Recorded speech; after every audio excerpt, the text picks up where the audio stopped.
Bonjour, je voudrais partager avec vous ce que la médecine traditionnelle chinoise peut vous apporter, une meilleure connaissance de vous-même et des solutions concrètes. Prenons un exemple. Comment deux personnes peuvent emprunter des chemins totalement différents et pourtant arriver au même point d'épuisement?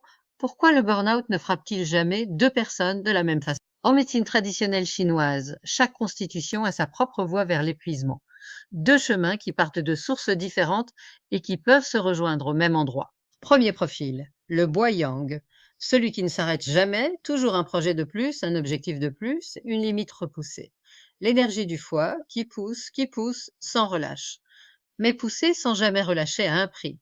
Le chi du foie stagne. Irritabilité, tension, mâchoire serrée, les premiers signaux souvent ignorés. Sans décharge, la stagnation chauffe. Le bois se transforme en feu du foie. La colère contenue, l'agitation et déjà le sommeil qui commence à se fragmenter. Le feu qui brûle sans fin va chercher son carburant plus loin.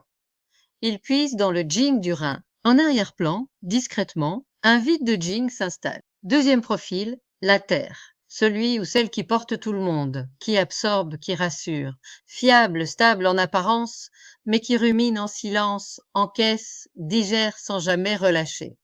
Mais porter sans jamais poser a aussi un prix. Le chi de la rate s'épuise, fatigue, digestion qui se dérègle, les premiers signaux, souvent minimisés. Sans repos, l'épuisement s'épaissit, la rate ne transforme plus les liquides. L'humidité s'installe, les glaires aussi, lourdeur, brouillard mental, envie de rien. L'épuisement chronique, lui aussi, finit par atteindre le rein, un autre chemin, une autre porte d'entrée, mais le même terrain fragilisé. Deux chemins différents, un même point d'arrivée, le burn-out, mais même là, chacun garde sa signature. Le Boyang se réveille entre 1 heure et 4 heures du matin, agité. La terre peine à s'endormir, ressasse et se réveille sans être reposée. Pour le profil Boyang, la clé est de décharger en amont, avant que la pression ne s'accumule. Côté attitude, accepter de s'arrêter avant la limite, pas après. Se donner le droit de ne pas tout finir dans la journée. Côté alimentation, limiter l'alcool et les excitants qui nourrissent le feu, privilégier les aliments qui apaisent le foie, les légumes verts, les agrumes avec modération, l'eau citronnée le matin plutôt que le café en excès. Côté activité physique, le mouvement qui décharge sans exciter davantage, la marche rapide, la natation, le yoga dynamique plutôt que la compétition qui remet le système sous tension. Côté digitopuncture, le point x3 entre le premier et le deuxième orteil pour faire circuler le chi du foie.